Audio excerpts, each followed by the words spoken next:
people stereotype because in our day and age, I think it's kind of a main focus. Like, you have to be part of something, you have to be this, you have to be that. People just hurl it around like it's nothing.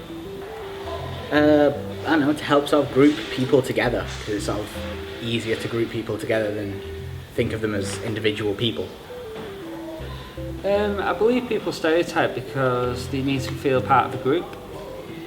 Because of their unique qualities and abilities in what they can do and have done in the past. Sometimes it might help them make them feel better to stereotype because they're so insecure with themselves, like judge other people instead of actually thinking about what they are. I think people stereotype because you can beat this out, but I think they do it because they're bitches. I think it's because people don't know how to adjust to different kinds of people. It's like asking, why do you think people are racist? Yes, my name is Rory Lees Oakes. I'm a lecturer here at Warrington Collegiate. I lecture counselling and psychotherapy, and I am a practising therapist, counsellor, and I practice at a school, a local school. I work with young people in terms of my therapeutic practice.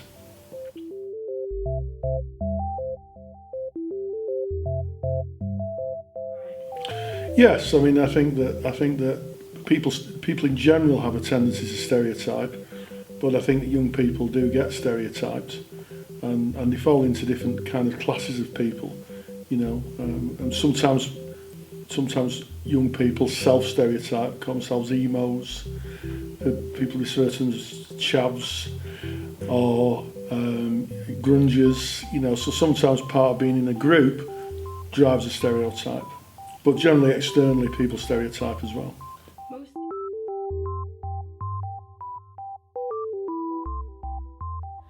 Hipster. No, I'm joking. Either like kind of still like a mosher maybe, or stoner, I guess. Fabulous. Honk. Goddamn says God.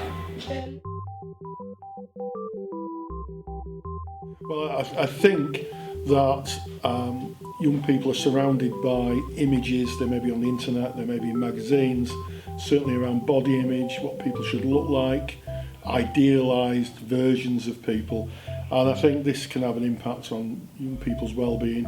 Girls are given unrealistic expectations of how they should look. A lot of the pictures you see are photoshopped or digitised, and it's the same thing's happening with young men. The research would say that, you know, self-harm and eating disorders in young men are on the rise, and some would point to the fact that there's a stereotype, a media stereotype of what people should look like, and young people struggle to live up to that because it's not real.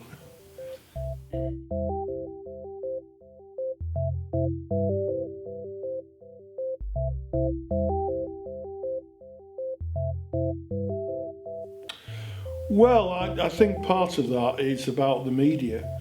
I think that you know, you can't get away from the relentless broadcasting of stereotypes on the TV. You only have to look at the TV, look at Big Brother, to see that the whole show is developed around stereotypical characters that build the show's kind of content. So it's not surprising that young people take their influences from the outside world. Generally speaking, the media is a context removal mechanism, and by that I mean that they give you surface information, they broadcast surface information, so they don't, generally speaking, don't go into any depth. So if you look at any newspaper, certainly tabloid newspapers, you'll see very, very surface information driven by stereotypes. You know, benefits, people, Muslim people.